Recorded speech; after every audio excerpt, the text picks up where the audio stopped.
Hey RATBAGGERS, it's Jade today, going over how Buggies, the brand new mounts in Grounded 2, are really going to shake up the gameplay and meta of Grounded. Also talking about how other games really implement it and whether sometimes they really work and sometimes they don't. For all things Grounded, make sure you come join my Discord to see sneak peeks, previews, as well as discussion about Grounded 2. You find a link to it in my Linktree comments or on my YouTube page down below. And yeah, let's get into why Buggies are so huge, but definitely need to be balanced. So apparently one of the top requests for Grounded was the addition of mounts, but the original map was too small and it didn't really maybe fit the story. It was also going to be a technical achievement to really get it running that devs maybe could have done, but it would have meant a hell of a lot of work and resources. Now with a map 3 times bigger, hence why they're going to be adding Buggies, it's definitely going to be something we're going to be seeing a lot of. Early access will launch with, so far confirmed, a Ant Soldier pet as well as an Orb Weaver mount. Both of these creatures will require a special kind of harness by looks of things, unless it just pops up. And we had to use them to traverse the now massive map of Brook Hollow Park. To my mind, there's so many positives with these Buggies, these mounts, even if we don't necessarily get a whole ton of them added. Like, do we really want the game to become Ark? And that's always been my actual talking point in the past when I've discussed this. I've always wanted to see mounts in Grounded, but I also understood you didn't really need them for the first game because the map was kind of small in reality, and unless they're going to do other things, it will just simply be a case of helping you to traverse. But I want more, and it seems the Grounded devs agree since they're giving these mounts so many different abilities. The Ant Soldier is going to be our carry horse, literally being able to stack up things like grass planks, collecting thistle needles just by walking over them. Maybe not super fast, but still having the ability to have a speed boost as we see from the trailers. And it looks like all Buggies are going to have their own inventory, so we'll be able to carry even more resources with us.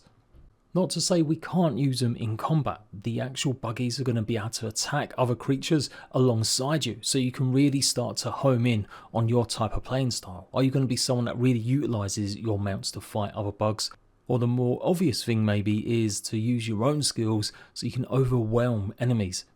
I've seen some speculation stating that this means everything's going to become a lot easier, but it seems the reverse is true from some of the people, journalists that got a chance to check the game out. They've said the game is actually tougher now. Remembering that a lot of the bugs now have dash abilities as well as parry or shield. We're going to have to think differently about how we engage in combat with a lot of creatures. Of course, we've got some new combat moves too, so it may take a bit of getting used to. Our creatures can also block and they have got special abilities. So while the Ant Soldier might not seem maybe the best creature to go into battle with, it certainly is one of the easiest and earliest ones we'll get access to. For sure, some bugs mounts are going to be better than others, and there's a whole long list of potential creatures that we could hopefully see in Grounded 2, which I'll discuss in a little bit. But for sure, against a flying creature, then maybe it's not going to be as advantageous using this. Although, as you can see, we can block pretty well from some of the other creatures.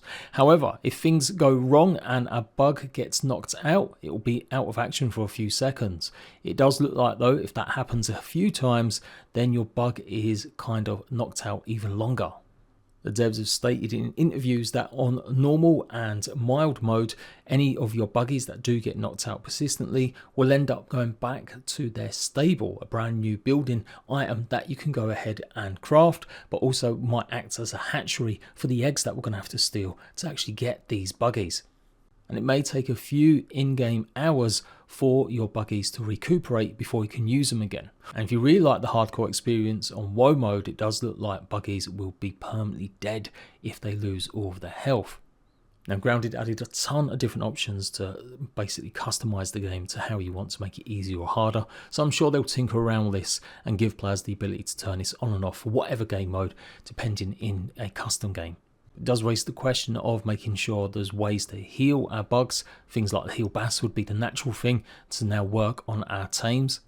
Special foods to maybe buff them ahead of fights, or simply being able to upgrade their saddles. There's going to be obviously big questions about how many Buggies we can actually have. Is there going to be a limit? Can you utilize them in other ways? Your bugs, as said, will fight alongside you. You can actually command them to stay or return to stables. So if things are getting a bit too hairy, you can literally tell your bug to go before they might get overwhelmed by an onslaught of other bugs. The ant soldier does seem to have its own special ability of being able to chomp through certain tier roots, potentially replacing maybe certain things until we can upgrade our ominent tools to the right tier. And again, it's just another positive way that will be utilising our mounts, forming a bond with them like many other games like Ark. Devs have stated as well that we're going to see many more bugs come, but obviously these two are going to be the ones, like I said, at early access launch for now. And I guess the last thing to note is that some mounts won't necessarily be able to get into certain places, or maybe certain bugs survive in certain biomes, as demonstrated here, where it talks about your buggy being left outside. But for sure, the buggies do look like they're still going to be really useful for getting up to high places in certain instances. How cool is it going to be to maybe have a grasshopper in the future, especially when the ant soldier can have a little hop like that. And the last ability, I guess, to talk about with the ant soldier is its way that it's going to summon, or at least control, 2 regular ants. So maybe not spawn them in, but definitely if you come across 2 ants, you'll be able to use a signal and they'll pretty much follow you. So you can have a whole crew of ants rocking with you to battle and boost up your defenses. And it does seem the most obvious thing, but yes, it looks like we'll be getting our ant soldier creatures by going and stealing ant eggs. And I'm hypothesizing that once you put an ant egg into the actual ant stable, then that's what's going to turn it into a ant soldier mount, as opposed to leaving the egg and it just hatching into a regular one. Of course, maybe more sexy is the idea of having an Orb Weaver mount. This is going to be much faster than the ant soldiers and also gives the ability to go deep into combat against other stronger creatures. Now, there was some little half snippets of gameplay seemingly showing some of the teens actually carrying eggs on their shoulders, where the regular ant eggs can simply go in your inventory. It does seem to me, hypothesis time, that we are going to have to maybe carry some of the larger eggs if we want to use them as mounts in the future. And that's great to see, making everything a bit more challenging and really a sense of accomplishment by getting a certain creature instead of just running straight to like the Orb Weaver hill and picking up an egg and being able to get out of there quick. You're going to have to think about clearing out enemies, otherwise stopping and starting every 2 seconds because you're going to drop your egg and not be able to use your weapons. At least I hope that's the case. Like I said, it was a tiny frame that I actually couldn't find for this video. I promise I saw it there, definitely. The kids were literally having it on their shoulders, unless they were about to throw one. It's a well-used mechanic in Ark, getting certain wyvern eggs, and it offers some of the most fun and thrilling gameplay in Ark. But yeah, Orb Weavers, they've got this scream ability that seems to maybe be able to stun or scare certain creatures. It can fire a web on creatures to make them stuck as well, again, so hopefully be able to go and get some more hits in or keep them at bay while you regroup. Does feel like the bugs will be able to go up maybe more vertical inclines, while not directly maybe walking up walls. From the picnic footage of the ant going up the picnic table, it did seem to be something that normally a player wouldn't be able to go up. And yeah, I nearly forgot to talk about the fact that you can build while riding on your ants. Maybe other bugs too, although that remains to be seen. It is going to have the kind of gather mode, and I'm guessing that's going to be the same for build mode, so you can play stuff while on your bug. It's so cool what they're doing with these. Like, these blow some of the Ark abilities out the water, which normally rely on just damage modifiers and different types of attacks. But the ability to have a Orb Weaver lay out a web bridge for you to go and walk across, scare other creatures, stop them with its web shield, as well as hold one up in front of it by looks of things. Maybe this will be more of a defense tactic for Orb Weavers when you're fighting them, but it does seem to be something that we can utilize too. Pretty much having a orb shield. Devs did note to a lot of the preview hands-on build people that this would be something though that we might not get until late game. Now when they said that, I'm pretty sure they meant late game in early access. It's not like on day one you're going to be rocking up and getting an Orb Weaver. I'm sure the stables for them are going to require quite a bit of resources to go ahead and build. Again, we're not too sure if we're going to need separate saddles or whether or not they come equipped with one. And the way that you're going to be maybe potentially carrying the eggs is obviously something that's going to delay people from getting it on day one. And that's important too. We do want that sense of progression with these bugs and creatures, not just go and get the most OP bug as soon as we can on literally day one. Although I'm sure there's going to be some grounded guides out there showing just that. I do love the animations of the Orb Weaver mount though, they just look fantastic. It looks almost like we can control each individual leg. And as said, its abilities far outweigh anything I've seen in Ark, which has been adding hundreds of dinosaurs, creatures and abilities for years. It's worth noting there's some mutations that will also seemingly buff or make our bugs more of a target, just like some of the armors in Grounded can make you more of a threat for maybe group play.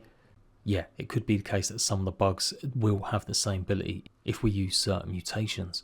So obviously that's a lot of positive talk about mounts. I totally get why some people might not like the idea of them, feeling it's going to just make Grounded not grounded. They've got used to surviving on your own, and now it's going to be just an Ark simulator. Smalllands is probably the best example of how sometimes tames can actually go really good, but also really wrong. At first they had the route that you would just literally beat creatures up and then give it a special treat and it was yours, more or less similar to Ark. And they went and overcomplicated it with traps. Now I didn't really mind this that much because it would make the gameplay a bit more satisfying and basically give you a bit more busy work to do in a game that really lacked quite a bit of content for me. But for the longest of the time, the pets, the mounts didn't have enough health. A lot of them just felt like they didn't have enough abilities.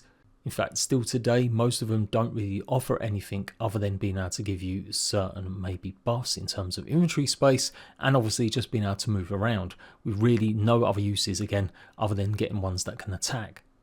They don't harvest resources, they're not really good for certain aspects like maybe base building. And the main thing, the traversal, some of the bugs just sucked. Like you could supposedly walk up inclines with spiders, but half the time it would bug out a little or just really not work that well. Some of the flying creatures weren't amazing either, relying a lot on stamina where you'd have to spam or really conserve your energy to get around places, and it just made it a bit unfun. It's only when you got to the very late game creatures could you enjoy a little bit more flight and speed, especially when they added a blue tit. And eventually they added more modifiers to some of the bugs to give them a little bit more differentials so that the visuals on them look different, as well as some of the perks and buffs that you'd get via maybe taming them. But yeah, overall, some of the creatures in Smalllands didn't react well to your commands in terms of helping fight. It took way too long to add like an XP system for them so they could grow alongside you. And with all the other ways that you can utilise travel in Smalllands, like your own glider wings, as well as being able to move your bases to different trees, it did feel like some tames just would never be useful. And that's no real big dig at Smalllands. I thought Smalllands had lots of potential, it just took a bit too long for it to realise it and add some of the stuff that players really wanted. And it's relatively a good game now, but I haven't really felt like going back to it. But other games have issues with tames too. Valheim, which I absolutely adore, has got tames, but again, some of them feel a little bit useless. You've got basically a lizard doggo that can walk across lava, and this is great, but it's like literally one of the endgame creatures. And the focus isn't on taming creatures, these are meant to be just side little things to have. And of course there is Ark, which is usually referenced as like the gold standard, because it does have a lot of good mechanics. The creatures do have abilities to harvest resources, and that's one of their big main uses. And in terms of damage output, yeah, there's so many that will help you take on bosses and more powerful foes. And let's face it, a lot of them just look damn cool. But in Ark, there's so many dinosaurs that you can tame and utilise, like literally every one, so many that you can ride, it does become a little bit hard to keep track of some of the ones that are the best. Unless you're going for a challenge, what's the point in taming lots of creatures? And of course the taming process in Ark is ridiculous on official servers, literally taking a whole week to raise a baby giga. Unless you know how to mess around with the settings, you've still got a hard time even on single player. Maybe I'm a bit harsh saying that maybe Grounded's abilities for its creatures are better than Ark's, but for sure I just like some of the animations at least, and the idea that there's a real good mix of the abilities in Grounded, rather than simply just being gather or simply go ahead and fight. And of course Ark is well known for its reliance on tames to progress, like you literally need tames to beat the bosses. Does Grounded want to go that far? Is that going to take away too much of the kids, the teens' survival story? Are tames simply going to make the game too easy? I think these are all legitimate talking points, and that's why the balance for these is so right, and it's probably a good idea that devs haven't overwhelmed us with a whole variety, but as I said, it does look like they've got big plans that add different types. I'm super hyped and excited for having some sort of flying mount, but how do you make it so it's not too OP and you can simply bypass all dangers? I guess that's what the problem was with Smallland, hence why it had quite low stamina for a lot of its flying creatures, until you could build up the XP and get better ones. But it does present kind of sucky gameplay. So I think aerial threats, stuff like that, is going to be needed more for certain creatures, or zones that flies just can't go into, maybe because of a toxic haze or gas in the sky. But more than likely, things like that will rely on stamina usage. And yeah, it's already confirmed that the bugs are going to have stamina. So hopefully I've presented a lot of pros for sure. I don't think there's too many cons at the moment, but that's something that will happen. We'll have to give lots of feedback. But given it was one of the most, as I said, requested features from Grounded 1, I can't really see how mounts are going to fail. And it does seem like the devs are really taking their time and doing it in the right way. Let me know what you want to see with mounts, what type of bugs, some of the problems that you see in them being in the game, or just things that you're really hyped for. And I'll be back for more Grounded news videos and more soon. Bye bye.